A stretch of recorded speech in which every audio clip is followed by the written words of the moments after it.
Just recently, the Federal Executive Council of Nigeria approved the Nigeria First policy, a bold move to prioritize the use of locally produced goods in Nigeria. And they're trying to prioritize this locally produced goods in all government procurement processes. The policy, soon to be backed by an executive order, is aimed at strengthening local industries, creating jobs, and reducing our heavy reliance on foreign imports. But what does this mean for an average Nigerian, for the Nigerian entrepreneur, for small businesses, and for the everyday Nigerians who, of course, either produce or have to purchase these goods? Joining me to unpack this and help us understand the need to embrace locally produced goods is a serial entrepreneur who has a passion for advocating homegrown enterprise. She's popularly known as Mama Empowerment, and she is no other person than Reverend Dr. Adenike Victor Tade. You're welcome to the show, ma'am. Good morning. Good morning. Okay, interestingly, when I say Mama Empowerment, I think for the viewers, it should strike something in your mind that she is all about ensuring that the average Nigerian has some form of business, either small, either big, and she believes starting from the scratch is the best way to go, which is why, of course, she is the right fit for this conversation. Now, as a serial entrepreneur, when you heard the news that yet again, because this is not the first time the government is coming up with this kind of policy, the Nigerian government is saying that, oh, there has to be a Nigeria First policy. Parastatals, government agencies needs to be using locally produced goods. They need to be procuring it. How did it make you feel? Great. I felt excited, and I have a little fear again that since this is not the first time a point or a policy like this will be raised, and at the end, along the lines, like it was aborted. So I was thinking, oh, good news headline, let it be good news in the implementation. That's why I said I have a little doubt about it. And of course, I told myself, since this is a new administration, this is the first time President Tinubu will be having this. I say, okay, probably since it's from a new man entirely, and there's hope. It's indeed a good news for every entrepreneur in Nigeria. It's a good news for every job seeker in Nigeria. It's a good news for the youth of this nation. Because it's not that we are not really creative. It's not that Nigeria cannot use their senses, or we are not hardworking, or we don't know how to have 1 + 1 to become 2. But it has always been challenging of meeting up, getting market for our product. It has been a challenge. No matter how good you produce, how quality your product is, we still have, let's say, some set of people, especially the higher level people. We have 3 classes of people: the middle, the lower, and the higher there. They look at the Nigeria made in Nigeria product and feel, can any good thing come out of our history? Since they could afford it, they could afford the dollar, the pound, so they believe, oh, they have to go for all these imported products with names, squishy and all sorts, and they prefer that. So it sounds good. It sounds good. Let me say it. That it sounds good. Now, so having been in business for years now, what do you think that this policy means to a local manufacturer, a business owner? Yes, like I said, in most cases, though some people used to believe it's money that's the problem in being in business. Not really capital, that's a major issue. You need capital sustaining their business, but you need marketing. Like average manufacturer in Nigeria, if you see ready-made market, honestly speaking, heaven will not even be our limit, because we have a lot of exploits to make. So when for an average manufacturer, it's like automatically government is creating market for us. Because after producing your product, your goods, your services, and there's nobody to patronize you, it's frustrating. It ties down the capital. It makes you feel as if you don't know what you are doing. It makes you feel that your idea is useless. So let us just wish that this policy go and it can be executed. Then that means, number one, an average producer will be able to target a profit, target his operation effectively. If I produce, like, let me use, I produce many things, but I brought some of these products, this one particularly, this bag making now. See, I can easily say that, oh, with this bag, I can produce, let's say, 100 a week. There's ready-made market for it. It will not have to be in my store.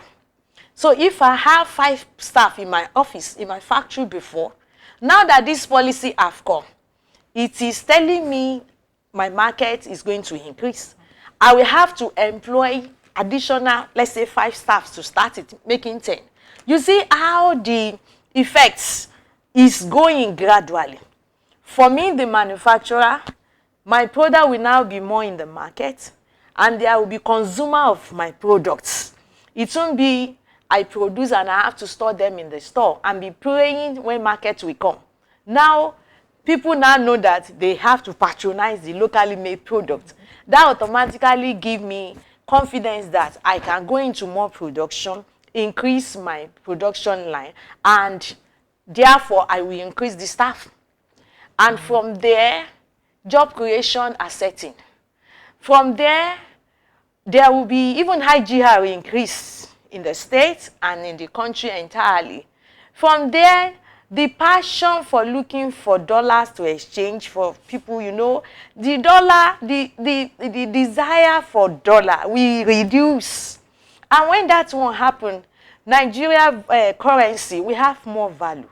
Inflation will freeze out gradually. Honestly, still speaking, it's really an injection for a sick economy. Wow, that's very interesting thought process. Now, let's look at the Nigerian producer. Do you believe that the average Nigerian producer is fully positioned to meet the increased demand and then the standard if this policy become implemented? Yes, we are ready. I'm speaking on behalf of Nigeria producer. We are ready. It's just a matter of waking up again, because along the line, when you see few people patronizing your product, there's no how there won't be diversion, and there's no how there won't be frustration along the line. But with this, everybody will go back to their own table, draw table, and say, wow, life have come again. We can gear up. And when you are talking about quality products, where there's competition, nobody will teach you how to produce quality products. Where everybody, I'm not the only one making bags in Oyo State, not to talk of Nigeria. So, and I have my focus. I target people that believe in quality, not the people that believe in quantity, because that's another thing. Consumers are in two groups. Some people, they don't care, even if it is they use the bag a day and it spoil the following day. They just want cheap products. Whereby some other people believe in, even if you call it, even if the price is expensive, let it last, let it be quality, and let it be fashionable. Which is, they are the group I focus mostly, because I use my products. And somebody like me, I want to put in something that's lasting, fashionable, presentable, beautiful. Let me quickly share a story. I think 2011, during President Jonathan. That was the first time they called on the entrepreneur for retraining and for help from BOI. Government is ready to sponsor. So a lot of us, in fact, initially, personally, I didn't believe in government that it will work. But my husband has to say, dear, please try, it will work. He has to buy chocolate and other kind of thing to persuade me to fill the form and other. So eventually we filled the form. And eventually I was shortlisted. we had to go pass through process before we can eventually be picked. So everything I use is my product. Even if it is United States of Heaven I'm going, I go with my product. I don't, because that's the value I put in what I use. So I went with one of my bags to that interview. A lot of people carry products, plenty in their traveling bag. I was embarrassed and said, this interview, because they must convince those Sezabina that their products are fine and cool. But me, I just pick my handbag, since that is what I use everywhere I go. I never knew, when it was my turn, they have interviewed me, I never knew within themselves, they make up their mind that they will not invite me. Solely because I didn't come with my product, I didn't come and showcase and co and co. But when I was about going out, somebody said, is that bag one of your products? I said, yes. So I came out, I opened my bag, many purses, cosmetics, this one for ID card, this one for I opened. And they say, wow. Do you know that was how I was picked? And I enjoyed Jonathan scholarship to study enterprising development at EDC, Business School, Lagos. I enjoyed that thing for almost 3-4 months. Another kind of thing. From there, BOI started looking for me. And before I know, what I'm trying to say is, we know there's competition. A serious entrepreneur, me, I love competition. Come, let's do it together. Let's see. A competition is supposed to help me to upgrade my standard. If I enter into competition and I discover that eventually I didn't win, if it's academic one, then that means it's a challenge for me to improve myself. If it is on this production, I will want to see what did that person add to a product that make her to come first. So competition is good. It will definitely bring us to getting quality product. Is it not, if you go to company A and they didn't satisfy you, you move to company B, let it be that all of us, we are Nigeria made. I think that is what is important to me. Interesting. Now, so let's talk about some of the challenges that the locally produced goods face. I mean, why some of those challenges that business owners have shared over time. What are some of the hurdles, now using your own story as an example, because of course having done business for years, having produced beyond bags, we've seen you produce a whole lot of things and from the scratch here in Nigeria. What are some of the hurdles that you have experienced, all those like raw material, branding, accessing markets and all of that? Market is first thing. And I will let me let my viewers know this.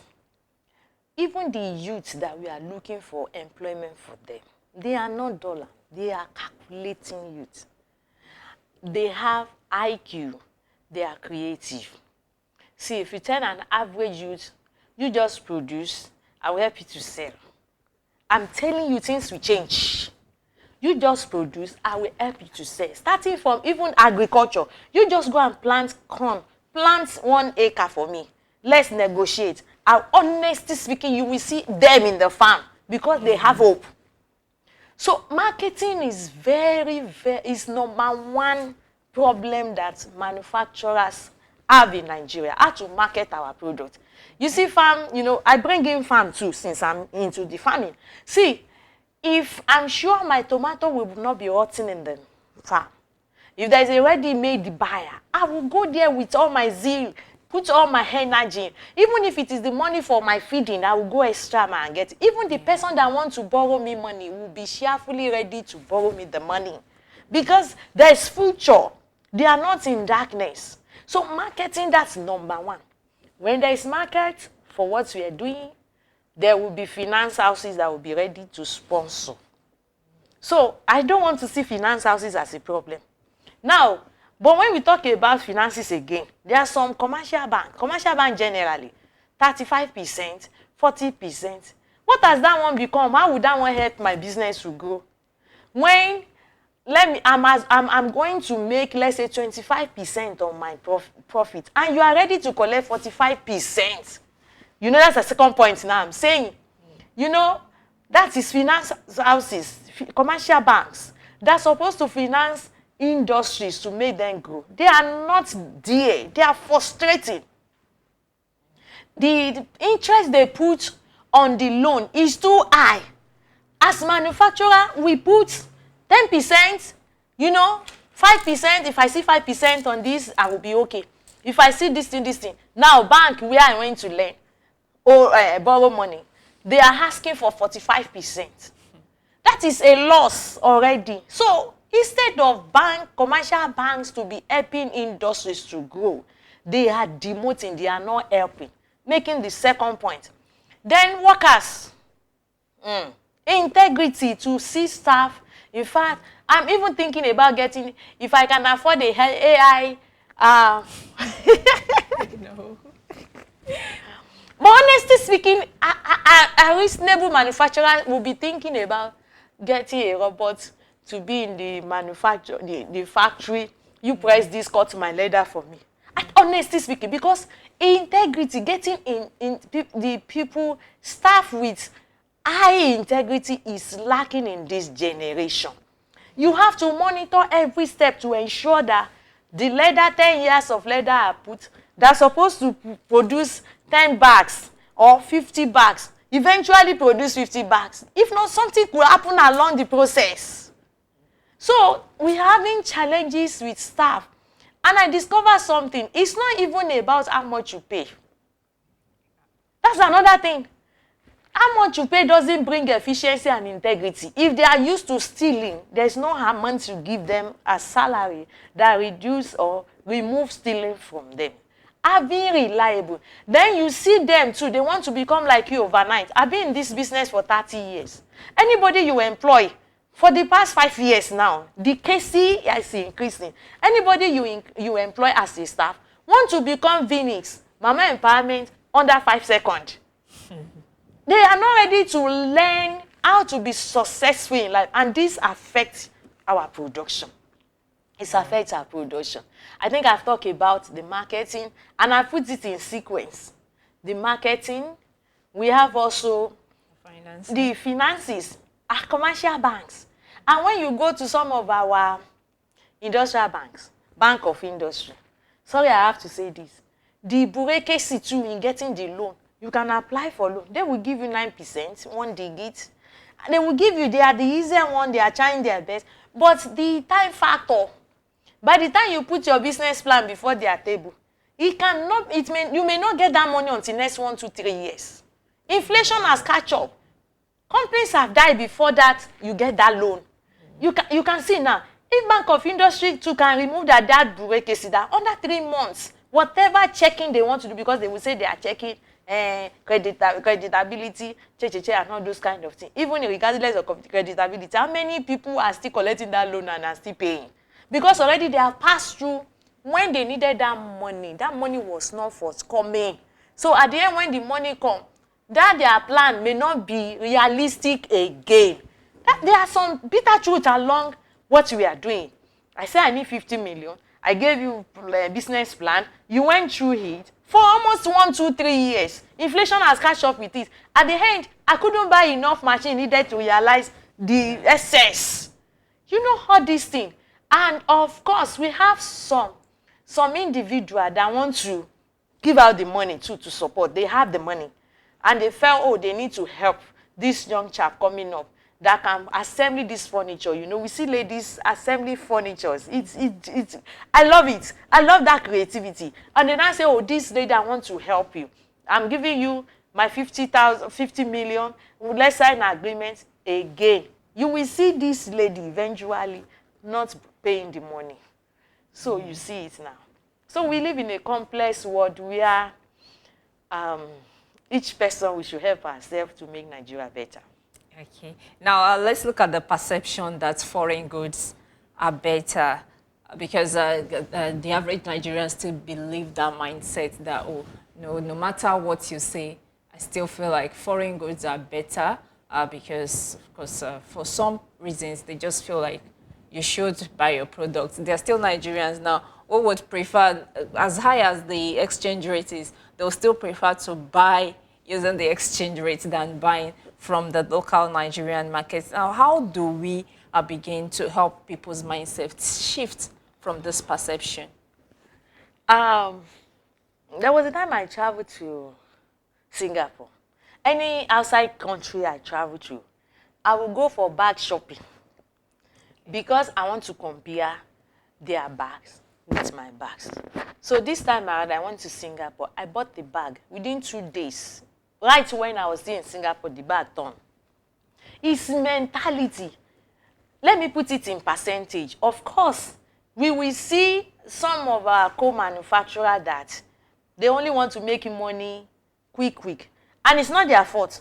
The customer come and said, the bag that's supposed to be like 10,000, 15,000, they may end up and say, I love this bag. I've been using this bag.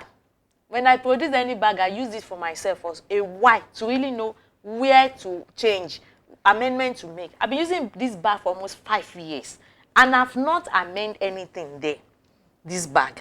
Now, somebody can like this bag and come to me and say, Madam Denise, I need this bag. I say, it's 25,000. It's too expensive. You will snap the picture. You can say, borrow me, I will give you back. You will not tell me it's mine. Take it to another person. That person will say, 5,000, I will help you to do it. Eventually, they will do 5,000 back for that person. And the person will come back and say, I just used it for 2 days and it's spoiled. Of course, you are the one that pushed that person to give you fake work. We all need the money. Companies are established to make profits. And when people are now looking at you and said, your products are too expensive. You know, I have a lot of organizations I produce souvenir for. There's one that will always say, if it is Venus, our product may be expensive, but as paid is as paid. She will not compromise the quality. There's a way I can show you this product. And when I see, I told you it's 25,000, and you begin to say, why not 10,000, this thing? And because I need money. I don't do that in my own factory. I may say, okay, bring it. Then I will go and look for a material that resembles this thing. Cheaper material. I'm trying to give us analysis why we have our product not lasting. Even the consumer are the one pushing the producer to that level. The companies are open to make profit. But when they are not getting market, they want to shift base. If you come to my company and ask for souvenir or all these things, I will give you 2-3 times. This material, if I do with this, I will collect 5,000. If I do with this material, I collect 25,000. I give you option. Life and death is placed. But it took me a long time before I start taking that decision. In the past, I will just show you the quality one and insist that this is what. And when I now discover that my company is being grounded, small, we are not making what? We are not really making it again in the factory. I now to say, oh, Daddy, what should I do? I say, be showing them option. Despite that you show them option, they will still want to push you to the wall. And personally, I would rather forfeit you than to compromise my destiny. So one of the things is, we ourselves, Nigerians so much believe anything produced in Nigeria should be cheap. Okay. That's another thing. Anything that is Nigerian product should be cheap. They don't mind.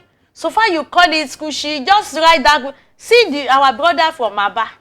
They are not bold enough to write the name of their company in their product because they are living in an environment where deceit matters. Buy Aba's product. They will always put Kushi, Bongari, all this, trademark that has name because it's that thing that attracts you to buy. It's not really the quality you are looking for. They will have to play the game along. So number one thing is, the consumers are the one that are not making producer to produce quality. In Aba, they have Are market. They have free zone.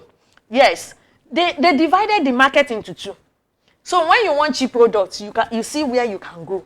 When you want quality products, another market is there where you can go. And that's just it. So in that, looking for cheap products, that's one. Then number two, class.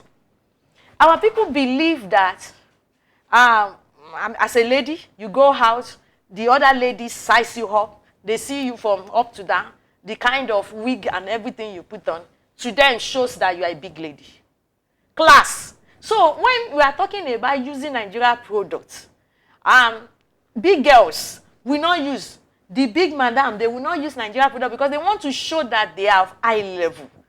So that when you see the bag, they carry, the shoe they put on, then you say, oh, okay, it's worth 5 million a outing. And it's like, they love it like that. But for how long is that kind of life going to help our upcoming youth and help our Nigeria economy? So these two reasons why people use imported products. Some for class. The other one, they believe that there cannot be good quality things in Nigeria. Meanwhile, they have people that are producing good quality. Okay, so finally, before we let you go, what would be your message to young Nigerian entrepreneurs and, of course, to consumers when it comes to believing in the Nigerian-made products and buying the Nigerian-made products? Let me start with consumer, because all of us citizens, we are consuming. If I'm not consuming, now I have my bag, so I may say I'm not going to the third party to pick. What of shoe? I don't produce. It's only sandals I make. So I will still need somebody producing shoe. If you want to really help this economy, if you want to stop crying and say things are hard, we need to stop buying foreign products. Like the Chinas. I love those people. They want to produce human being. I don't know what God will be. I don't know whether God will endorse it. Where I love the Chinese people, every household have what they produce. Let every household produce something. That's number one. And let every household patronize each other. That will make us to disgrace dollar. That's just it. Because it is the high rate of dollar that make Nigeria economy to be terrible like this. We all want dollar in our house. We dollarize everything, and life becomes difficult for us. Let us all start using our products. This is Ashoke bag.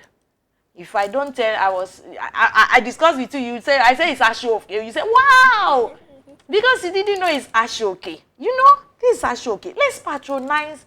And I love what our governor, your state governor, Sheyi Makinde, and me said, every staff, you must come with Ashoke wear once in a week.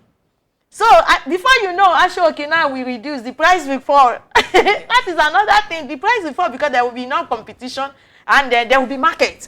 He has automatically created markets for your state. People that are into Ashoke. Kudos to my governor. I love that one. I loved it. So please, let us patronize ourselves. We are only enriching the foreigners while we are destroying our own economy. Please, let us do. And so the manufacturer, put your best. Keep on trying. Now today, I'm like, people are celebrating me. What of the stress I passed through for 30 years? It's 30 years stress. Whether I'm in my office or I'm not there, people will give a call. This is what, some radio, TV will say, oh, we want to see what you are doing, another kind of thing. Persistence is that goal is the way to progress. If you don't persist, you will not become an hero. All right, thank you very much, Reverend Dr. Adenike Victor Tade, for coming to the studios. Thanks for sharing your insights and passion for building Nigeria through enterprise. As we've heard it today, as Nigerians, we should continue to accommodate and embrace locally produced goods, just to help the economy and, of course, to also showcase that we have brilliant talents in Nigeria. They are quality goods. They are amazing things that can come out of this country. Thank you very much for joining us on Frontline today. Till we come your way again, we need you to keep championing Made in Nigeria products. Thank you.